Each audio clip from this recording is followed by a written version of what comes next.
खड्काजी स्वागत छ यहाँलाई। धन्यवाद। खड्काजी, यो विशेष आजको प्रस्तुतिमा हामीले यो धामी झाँक्रीको विषयमा जति कुरा सुनेका छौँ समाजमा, जब जब कुनै ठाउँमा झाँक्री धामीलाई बोलाइन्छ तब तब ती कुराहरू हामीले सुन्छौँ पनि। आज त्यसको चिरफारको लागि र त्यसको इतिहासबाटै केही कुरा गरौँ भनेर हजुरलाई निम्ति आएका छौँ। खड्काजीबाटै सुनौँ, यसको समग्र इतिहास के हो, कहिलेदेखि सुरु भएको यो झाँक्री धामीको प्रथा?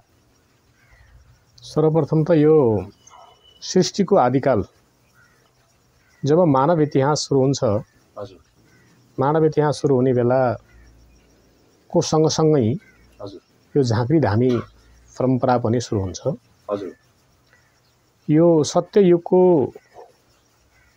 अन्तिम अवस्थातिर भन्न सकिन्छ यसलाई। हजुर, हजुर, सत्ययुगको सुरुवाती परम्परामा त अब सुरुवातमा त भगवान र देवगणहरू मात्रै जन्मिए। हजुर, हजुर, त्यसपछिको विकास हुने क्रममा हजुर, देववाहनको रूपमा झाँक्री भन्ने यो संसारमा आयो र देवचेलाको रूपमा धामी भन्ने यस संसारमा आयो। हजुर, र यो धामी र झाँक्री भन्ने परम्परा सुरु भइसकेपछि त्यति बेलाको त्यो आदिम कालमा आयुर्वेद र डक्टर त हुने कुरै भएन। हजुर, आयुर्वेद भन्ने जडीबुटीहरू दिने पनि त्यो झाँक्री धामीद्वारा नै दिने गरिन्थ्यो।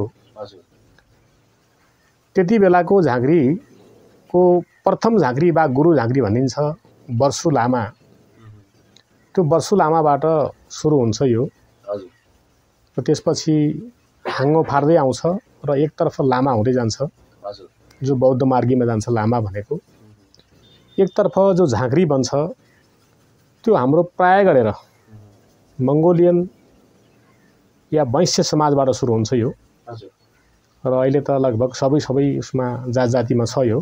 हजुर, तर प्राय गरेर पहिला हेर्दाखेरि यसलाई मङ्गोलियन या मगरहरूमा मात्रै झाँक्रीहरू बढी हुने प्रचलन थियो।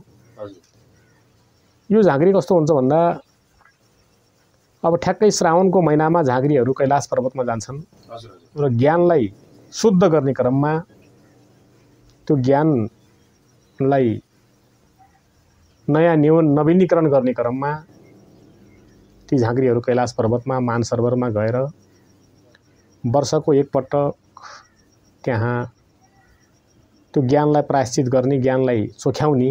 हजुर, श्रावणको महिनादेखि लिएर भदौको 12-15 भदौसम्म मात्रै यो चल्छ। हजुर, र त्यो झाँक्रीहरूको वर्षु लामाले सहजरी महजरी भन्ने एउटा बुटी भेटाएका थिए। हजुर, र त्यो सहजरी महजरी बुटी हुँदै गर्दा हुँदै पछाडि अपभ्रंश हुँदै अहिले जाँड र रक्सीमा परिणत भयो। हजुर, त्यो सहजरी महजरी भन्ने जङ्गलको बुटी हो। त्यो बुटी नहुँदासम्म वर्षु लामा झाँक्री सर्दैनन् भन्ने परम्परा हाम्रो थियो। हजुर, र यो झाँक्री प्राय गरेर कहाँ बोलाइन्छ र कसरी बोलाइन्छ भन्दा त्यति बेलाको युगमा मान्छेहरू बिरामी भयो भने औषधि उच्चारण गर्ने त्यति बेला अवस्था थिएन। अब त्यति बेला अस्पताल त हुने कुरै नै भएन, वैद्य खानाहरू पनि थिएनन्। त्यति बेला ती झाँक्री धामीलाई नै भगवानको रूप मानेर या देववाहनको रूप मानेर तिनीहरूलाई घरमा बोलाउने र तिनीहरूले नै त्यो आफ्नो मन्त्रोच्चार गर्दै ती बिरामीहरूलाई ठिक गर्ने परम्परा थियो।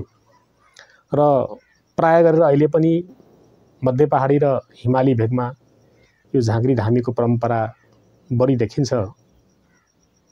अब यो उत्पत्ति कहाँ भयो त भन्ने कुरोमा आउला यहाँ कुरो। उत्पत्ति यो हिमालय फाँटमा, हिमालय भेगमा भयो। यो तराईको भागबाट आएको होइन। हिमालय भेगमा वर्षु लामा भन्ने झाँक्री उत्पन्न भए। अब ती झाँक्री उत्पन्न भइसकेपछि तिनका चेलाहरू बढ्दै गए र यी प्रत्येक देवताहरूसँग यिनको सम्बन्ध जोडिएको हुन्छ। त्यसलाई डाँगर भनिन्छ। जस्तो मष्टको डाँगर छ भने त्यो मष्ट देवताको देवचेला हो त्यो। त्यसले मष्ट देवतालाई नै चढाएर त्यो या शरीर हल्लाउने, काँप्ने र बग्ने गर्छ। त्यसपछि अब अर्को हुन्छ ब्राहाको डाँगर, जसले ब्राहा देवतालाई नै चढाएर ब्राहा देवता नै स्वयं त्यसको शरीरमा चढेर बोल्ने र बग्ने भन्ने हुन्छ। त्यस्तै आदि इत्यादि देवीहरू पनि बग्ने गर्छन्। र यो सबै कुरो 9 बहिनी देवी र 18 भाइ मस्ता 12 भाइ ब्राहाबाट नै यो सुरु हुन्छ। र यिनीहरूलाई यिनीहरूकै सन्तति वा सन्तान भन्न सकिन्छ। दर सन्तान चल्दै अगाडि बढ्दै गएको छ। हजुर, अनि यो वर्षु लामाको बारेमा जो कुरा गर्नुभयो, प्रथम धामी अथवा झाँक्री भनेर वर्षु लामा भन्नुभयो, उनको उत्पत्ति हिमालय भनेपछि नेपालमै भयो। अब हिमालय नेपालमा मात्रै नभएर भारतको पनि केही कुनामा छ। हजुर। र यो अब अफगानिस्तानसम्म फैलिएको छ। हजुर। यो जहाँ मान्छेको उत्पत्ति हो हाम्रो सिन्ध घाटीमा या सिन्ध प्रान्तमा या सिन्धु घाटीमा भन्छ। अब त्यो सिन्धु घाटी सिन्ध प्रान्तबाटै यो जहाँ मानिसको उत्पत्ति हुँदै गयो भने यो वर्षु लामा पनि त्यति बेलैबाट चढ्दै गयो र यो दर पिँढी दर सन्तान अगाडि बढ्दै गयो। र यसलाई त्यही सिन्धु घाटीको आसपासमै उत्पत्ति भएको मान्न सकिन्छ। यसको तथ्य जस्तै हिमाचल, भारतको हिमाचलमा बढी यसलाई मान्ने गरिन्छ। झारफुकको कुरामा त्यसले पनि प्रमाणित हुनसक्छ। अब अर्को कुरा जस्तै अब यो झाँक्री धामीमा अहिलेको पश्चिमी अथवा माथि पहाडी भेग जुन छ त्यहाँका अझै पनि त्यहाँको समाजले झाँक्री धामीलाई अत्याधिक विश्वास गर्ने गर्छ, जबकि विज्ञानले त्यसलाई नकार्न खोज्छ। यस्तो अवस्थामा तपाईँ के भन्न चाहनुहुन्छ? यस्तो छ, अब विज्ञानले त यसलाई मान्दैन, किन बिना प्रमाणित कुरो विप्रमाणित कुरोलाई विज्ञानले मान्ने कुरो हुँदैन र प्रमाणित यसमा छैन। किंवदन्तीका आधारहरूमा र ती देवता चढ्ने शरीरमा बग्ने भन्ने आधारमा मात्रै यो प्रचलित छ। र यसलाई दुईटा पाटामा हेर्न सकिन्छ। विज्ञानसम्मत यो कुरो छैन र यसलाई यो अपभ्रंश हो, यो भ्रम हो भनेर भनिन्छ भने विज्ञानलाई नहेरेर प्रापूर्वकालको संस्कारलाई र संस्कृतिलाई हेर्दा त यो झाँक्री धामी पनि ठिकै हुन्छ कि जस्तो लाग्छ मलाई। किनभने यसले पनि ठिक गर्छ। कैयौँ बिरामीहरू ठिक भएको हामी देख्छौँ। कैयौँ बिरामीहरू अस्पतालमा गएर ठिक नभएका पनि ती वन झाँक्रीहरूले ठिक गराएको हामीले अहिले पनि हाम्रो यो सामाजिक सञ्जालहरूमा देख्न पाउँछौँ। त्यसकारणले यसमा शक्ति नै छैन भन्ने कुरो होइन। जहाँ भक्ति छ त्यहाँ शक्ति छ। त्यो धामी या त्यो झाँक्रीले भक्ति गरेको हुन्छ। कसको गर्छ त भन्दाखेरि त्यसको डाँगरको गर्छ, उसको कुलको गर्छ, जसको कुलबाट त्यो झाँक्री लामा वर्षु लामा उत्पन्न भयो।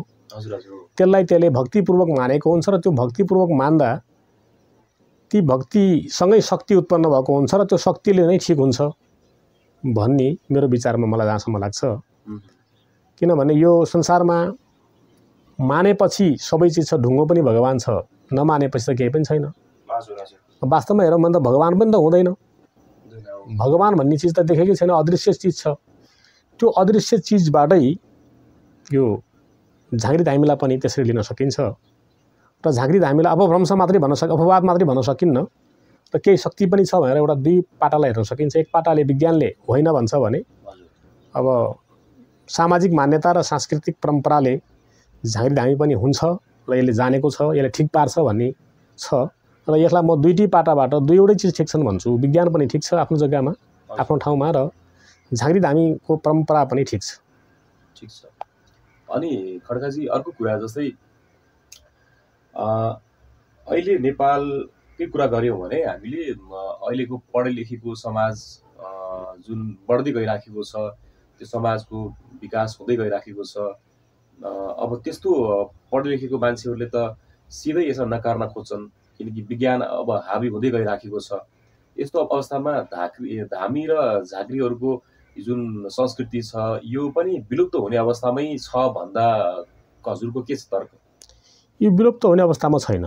यो के हुँदो रहेछ भन्दाखेरि जस्तो मेरो बाजे झाँक्री हुनुहुन्थ्यो भने मेरो बाउलाई या मेरो अङ्कल बाउलाई या मेरो ठुलो बाउलाई यदि त्यो कतैबाट पनि त्यहाँ आएन भने नातिको शरीरमा त्यो चाहिँ सर्दो रहेछ र एउटा चिजलाई ठ्याक्कै यो एक भाइलाई मात्रै पक्र्दो रहेछ। त्यस कारणले त्यो त्यो आफै आउँछ। त्यसलाई ल्याउनुपर्छ भनेर कसैले बोलाएर आउँदैन। जस्तो म झाँक्री बन्छु भनेर भन्ने चाहेँ भने म झाँक्री बन्न सक्दैन, किनभने त्यो शरीरमा कम्पन मसँग आउँदैन। त्यो कम्पन अटोमेटिक आउँछ। त्यो कम्पन आउने चिज सुरु भएको त्यो मष्ट देवतालाई मान्ने र ब्राह देवतालाई मान्ने बेलादेखिबाट सुरु भएको रहेछ। हजुर यो परम्परा भन्दा पनि यो अब सत्ययुगबाटै सुरु भएको छ। हजुर त्यो कम्पन अटोमेटिकली आउँछ त्यस मान्छेलाई, त्यो देवचेलालाई वा त्यो देववाहनलाई मात्रै आउँछ, अरूलाई आउँदैन। त्यस कारणले सबै संसारमै झाँक्री बन्ने पनि भएन र त्यो विलुप्त हुने पनि भएन। एउटा त आउने नै भयो, एउटाले त मान्ने नै भयो, एउटाले त त्यसलाई त्यो झाँक्री बन्न नै पर्ने बाध्यता नै भयो त्यसलाई। त्यो बाध्यता भएको कारणले झाँक्री चाहिँ बन्छ।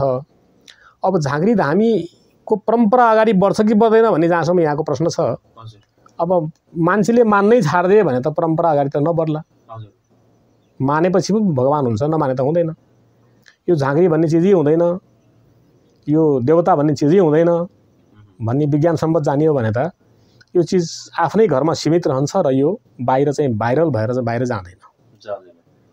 जस्तै अर्को एउटा कुरा के पनि आउन सक्छ, के पनि रहन्छ भने जस्तै जुन देवताले नै आफै रोज्ने व्यक्ति भन्नुभयो कि अटोमेटिक त्यो माथिबाट तलबाट अझ तल सर्दै जाने एउटा प्रक्रिया हो। त्यो प्रक्रियामा त्यो सबैभन्दा सर्वप्रथम जुन प्रक्रिया थियो त्यसमा कुनै जस्तो मस्ट अथवा बराहले कुनै व्यक्तिगत रोजेका थियो होला नि। त्यसपछि त्यो प्रक्रिया सर्दै गयो भनेपछि त्यो पहिलो जुन उसलाई आशीर्वाद अथवा वरदान पायो व्यक्तिले, त्यो वरदानको प्रक्रियाको इतिहास के थियो होला? त्यो जस्तो के रहेछ भने पहिला अब संसार सृष्टि भएपछि ब्रह्माजीबाट ज्ञान सुरु भयो। हजुर ब्रह्माजीले संसार सृष्टि गरिसकेपछि ब्रह्माजीबाटै वर्षु लामा भन्ने सृष्टि भए। त्यो वर्षु लामाबाट त्यसका छोराहरू पनि हुँदै गए होलान्। जस्तो संसारमा यो त सृष्टि बढ्दै गयो भने उता पनि वर्षु लामाको सन्तानहरू बढ्दै गयो। र त्यो वर्षु लामाकै सन्तान बाई दर सन्तान भनेर मान्न सकिन्छ। अहिलेको नेपालको मङ्गोलियन जाति या हाम्रो मङ्गोलियन त नभनौँ, किनभने मङ्गोलियाबाट आएको नेपालमा होइन, नेपालमै जन्मेको हाम्रो रैथाने जाति हो मगर वंशहरू।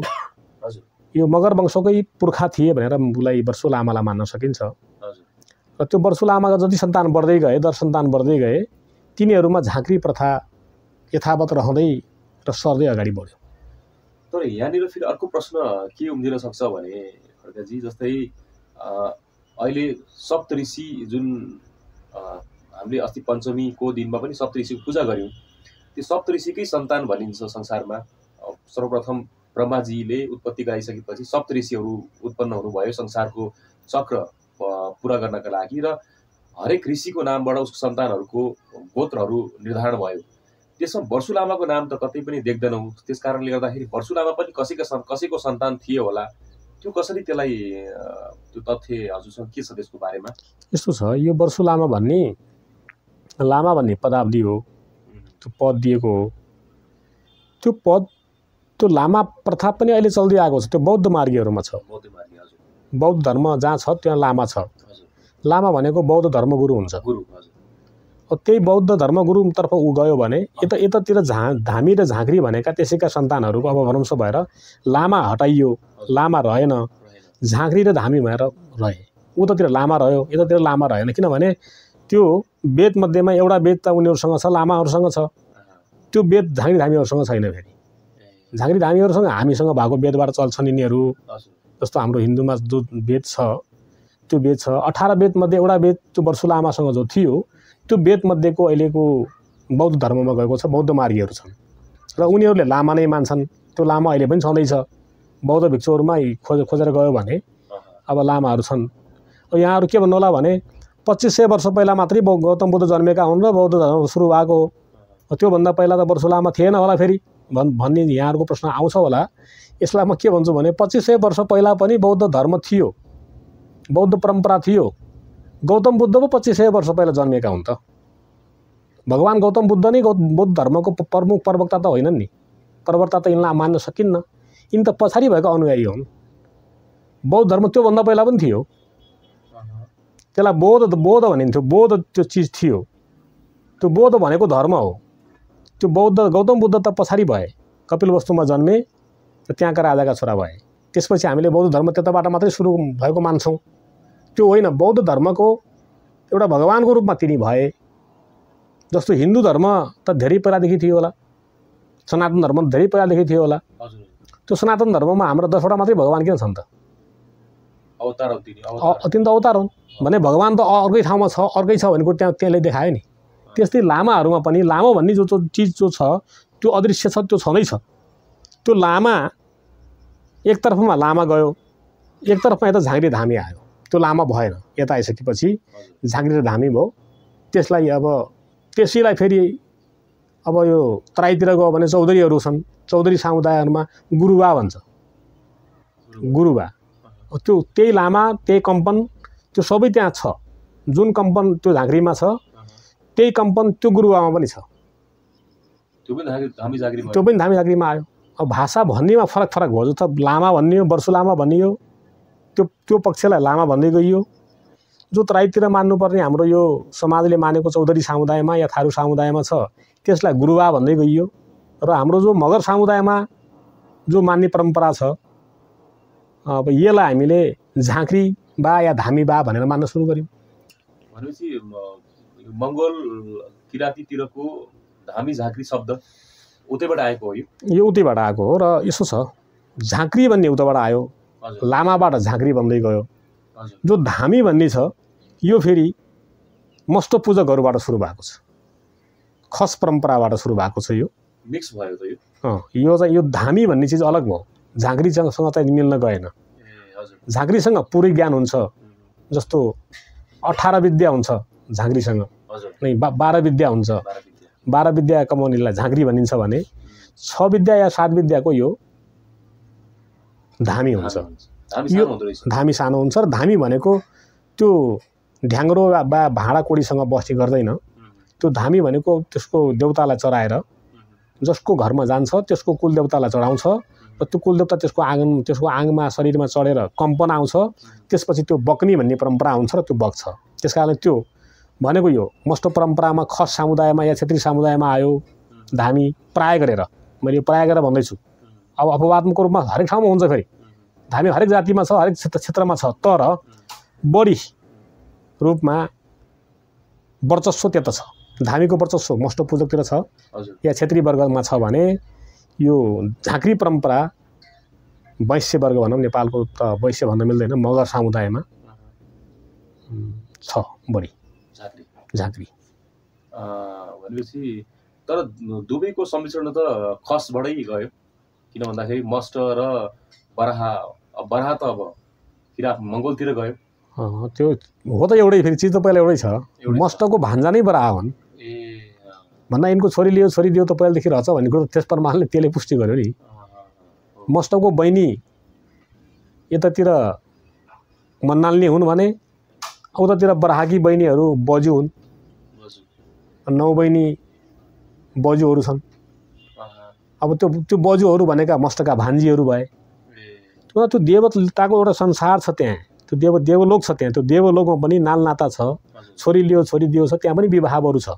यदि विवाहहरू नभएको भए त सन्तान दर सन्तान अगाडि बढ्थेन होला चिज। अब त्यसपछि आएर कहिले आएर यो समाप्त भयो भन्ने कुरामा समाप्त चाहिँ भएन कि मान्छेमा समाहित भयो। यो मान्छे नै हो यो। अब त्यो एकछिन कम्पन आउँदाखेरि मात्रै देवता बा झाँक्री बन्छ त्यो होइन। त्यो झाँक्री देवता बनिसकेपछि फेरि त पुनः हामी जस्तै मान्छे हुन्छ। त्यो पनि पढ लेखा छ, त्यो पनि विद्वान छ, त्यो पनि डक्टर बन्न सक्छ, इन्जिनियर बन्न सक्छ, त्यो पनि नयाँ विज्ञानलाई पनि त्यसले अँगाल्न सक्छ। तर त्यसको पौराणिक परम्परा त्यति बेला मात्रै हुन्छ जति बेला त्यसले कम्पन सुरु गर्छ। एउटा कुरा प्रकाशजी, जस्तै संसारको सृष्टिको दौरान सप्तऋषिको सन्तानहरू गोत्रवाइज हामी छौँ। त्यस्तै यिनी मस्ट बराहा यी देवताहरू र यिनका भान्जा भान्जीहरू जो देवी देवताहरू भए यिनी हामी सबै मान्छेभित्र समाहित हुन्छन् भन्नुभयो। यिनी पनि अवतार लिएरै संसारमा आएका थिए कि यिनलाई हावामा एउटा वा कुनै अग्निको रूपमा कुनै तरिकाले पूजा गर्न थालियो वा त्यसपछि आस्थाको रूपमा शक्तिको केन्द्र बने कि वा कुनै अवतार लिएर आइसकेपछि यिनलाई मान्दै जल्ने चरणमा यिनी हामीभित्र समाहित भए? यो आदिकालका यिनी मानिस नै हुन्। यिनी जन्मेका हुन् र यिनी मरेका पनि हुन्। यिनकै सन्तान हामीहरू हुन्। यिनी चाहिँ ऋषिभन्दा बाहिरका होइनन्, ऋषिभित्रकै हुन्। त्यो ऋषिबाटै यिनी जन्मेका हुन् र यिनी मान्छे हुन् र परापूर्व कालका मान्छे हुन्। तिनीमा शक्ति थियो र तिनलाई देवताको रूप दिइयो। त्यति बेला देवता र दानव भनिन्थ्यो। राम्रो काम गर्नेलाई देवता रूपमा लिएको छ, वेदमा लेखेको अनुसार मैले भनिराखेको छु यहाँहरूलाई। नराम्रो काम गर्नेलाई दानवको रूपमा लिइन्थ्यो। त्यो दानव पनि मान्छे नै थियो। त्यो दानव भन्ने भूत थिएन। देवता भन्ने पनि कुनै भगवानको रूप अलगै चिजमाथि संसारमाथि के अरे भैँमै नटेकेर आकाशमै उभिने चिज थिएन। त्यो पनि मान्छे नै थियो। तर त्यो पूर्वकालका मान्छेहरू थिए। ती मान्छेहरू हाम्रा पुर्खाहरू गए। ती पुर्खाहरूलाई हामीले मान्ने र पुज्ने प्रचलन गऱ्यौँ र त्यसलाई हामी पुज्दैछौँ अहिलेसम्म। र तिनी देवताहरूकै सन्तति हामीहरू हौँ। अब दानवको सन्तति को हो त भन्ने कुरा आउँछ। दानवको सन्तति पनि ब्राह्मणै हो। ब्राह्मणहरू सबै जो छन् यिनी पनि दानवका सन्तति हुन्। दानव भनेको कुनै अरू अलग चिज थिएन। दानव भनेको विद्वान थियो। उदाहरणको लागि रावण अथवा शङ्कराचार्य यिनीहरू पनि त मान्छे नै थिए। यिनलाई त त्यो त्यति बेलाको त्यो के हो दानव र मानव या दानव र देवता त्यो वेद जसले लेख्यो त्यो वेद लेख्ने बेला त्यो बनाइयो। अब खड्काजी जस्तै हामी प्रोग्रामको अन्तिमतिर आइसकेका छौँ। यो अब देवता जुन धामी झाँक्रीभित्र अथवा उनीहरूलाई चढ्ने अथवा त्यो कम्पन आउने भन्नुभयो, त्यतिखेर यो सबै प्रक्रियामा हामीले अघि कुरा गरेको सिन्धु घाटी अथवा आर्यहरू जहाँबाट प्रवेश गरे एसिया महाद्वीपमा र दक्षिण एसियामा हो, त्यसै क्रममा आर्यहरूबाटै यो सब आएको भन्ने कुरा बुझियो र केही मङ्गोलबाट पनि आएको कुरा बुझियो। अब यसका पनि केही चरण होलान्, प्रथम चरण थिए होलान्। त्यतातिर नगइकन हामी एउटा कुरातिर जान सक्ने सम्भावना हुन्छ कि हुँदैन कि जस्तो ती आर्यहरू पश्चिमबाटै आएका थिए भनेपछि पक्कै पनि यो सभ्यता यो धामी झाँक्रीको पनि यो चरण पश्चिमबाटै आएको देखिन्छ भने नेपालको कर्णाली सिजातिरको क्षेत्रमा मस्टलाई बढी मान्ने अथवा तिनका मन्दिरहरू त्यहाँ देख्छौँ हामीले। यो धामी झाँक्री पनि नेपालभित्र प्रवेश गराउने भनी कर्णाली अथवा सिजा क्षेत्रै थियो होला, त्यसको बारेमा के छ? धामी त्यहाँबाट हो, झाँक्री त्यहाँबाट होइन फेरि। हजुर, झाँक्री भनेको त्यहाँबाट होइन। झाँक्री भनेको त आउन त आयो, कतै न कतैबाट आयो चिज यो होइन। यो त धेरै गहिरो जानुपर्ने हुन्छ। हिमालय भेगमा यो हिमालय कन्ट्री जति लामो हिमालय छ त्यो हिमालयको आसपासमै उत्पत्ति भएको भन्छ वर्षो लामालाई। अब कसैले भन्छ ओडारबाट जन्मेका, कसैले भन्छ जङ्गलमा भेटाएको, जस्तो मङ्गोलियनको सन्तानहरूलाई ओडारमा भेटाइएको, रुकुममा भेटाइएको भनेर भनिन्छ रोल्पाका मगरहरूलाई। अब रुकुममै भेटाएको हो कि अन्त कतै भेटाएको हो, हुकुम मैकोट भन्छ। रुकुमको हुकुम मैकोटमा को ओडारमा दुईवटा मान्छे बानर आकारको मान्छे भेटाइएका थिए। ती बानर आकारका मान्छेबाटै मगरहरू फैलियो भन्ने एउटा अपभ्रंश किम्वदन्ती छ। त्यस्तै वर्षोलामा पनि त्यतिपट्टि भेटाइएको हो कि पनि भन्न सकिन्छ होला। त्यस कारणले यो दुईवटा त छ। फेरि दुईवटा किन छ भने यो शरीरको बनावटी आकारले पनि फरक छ। किनभने मङ्गोलियन त्यो के अरे मगर समाज र खस समाजमा फरक छ। किनभने चुच्चे नाक, थेप्चे नाक, बुच्चे नाक र लेप्चो नाक। अब त्यो मगर जो छ थेप्चो नाकमा आउँछ, लेप्चे नाकमा आउँछ भने यो खस जो आउँछ बुच्चे नाकमा आउँछ। प्राय गरेर धामीहरू बुच्चे नाकमा बढी छन्। बुच्चे नाक भएकोमा धामी बढी छन् भने लेप्चो नाक भएकोमा, नेप्टो नाक भएकोमा, त्यो थेप्चो नाक भएकोमा झाँक्रीहरू बढी छन्। उनलाई नै यो वरदान माथिबाट छ। यो पहिलेदेखि छ र उनीहरूले दर पिँढी चलेकै छन्, चलाएकै छन् र यो अटोमेटिकली आउँछ, कम्पन आफै आउँछ। त्यो हामीले बोलाएर आउँदैन। यो पिँढी दर पिँढी आउने चिजमा कसैले म यस चिजलाई आफ्नो हातमा लिन्छु भनेर मन्त्र उच्चारणहरू सब सिकियो, अब यसका गुरुहरूबाट कुनै चिज अहिले तालिम लियो भने के तब पनि सम्भव नहोला त? यो तालिमले सबै सम्भव छ तर कम्पन आउँदैन। कम्पन नआए झाँक्री वा धामी भएन। अनि त्यो मन्त्रको त फाइदै भएन। मन्त्रको मात्रै फाइदा भएन। मन्त्रमा त वैद्यमा गइसक्यो। फेरि मन्त्र मात्रै उच्चारण यदि छ भने त वैद्यमा तन्त्र विद्यामा मात्रै गयो। त्यो कम्पन चाहिँ आउँदैन। कम्पन आएन भने विश्वास हुँदैन। तन्त्र मन्त्र कुरा गर्दाखेरि यो कतै काला जादु भन्ने शब्दबाटै प्रभावित हुन्छ कि के छ? नै, त्यो त जाँदैन। यो जादु होइन। फेरि जादुमा जाँदैन। किनभने देवलोकमा अपभ्रंश र त्यो भ्रम फैलाउने काम छैन। देवलोकमा सत्यता छ, उनी सत्यतामा बग्छन्। भनेपछि धामी झाँक्री भनेको देवतातिर गए। खड्काजी यो आजको एपिसोडमा हामीले जुन धामी झाँक्रीको विषयमा विश्लेषण गऱ्यौँ, पक्कै पनि यो विषयवस्तु आउने हाम्रो युट्युबमा जुन हामीले प्रसारण गर्छौँ त्यसमा धेरैजनालाई यो कुराले पनि कति मानिसको मनमा थियो होला यो धामी झाँक्री के छ भनेर। आज यसको चिरफार पनि हामीले गर्न लगभग हामी सफल भएका जस्तो छौँ। बाँकी केही कुरा कतै दर्शकवृन्दहरूको मनमा छ भने त्यो प्रश्नहरू कमेन्ट बक्समा कमेन्ट पनि गर्न सक्नुहुनेछ र सायद हामी अर्को एपिसोडमा यस विषयलाई पनि तपाईँहरूको कमेन्टहरूलाई लिएर आउनेछौँ। र आजको एपिसोडमा खड्काजीले समय दिनुभयो र समयका लागि हामीले उहाँलाई धन्यवाद व्यक्त गर्न चाह्यौँ। यहाँहरूलाई पनि धन्यवाद। नमस्कार। हस्।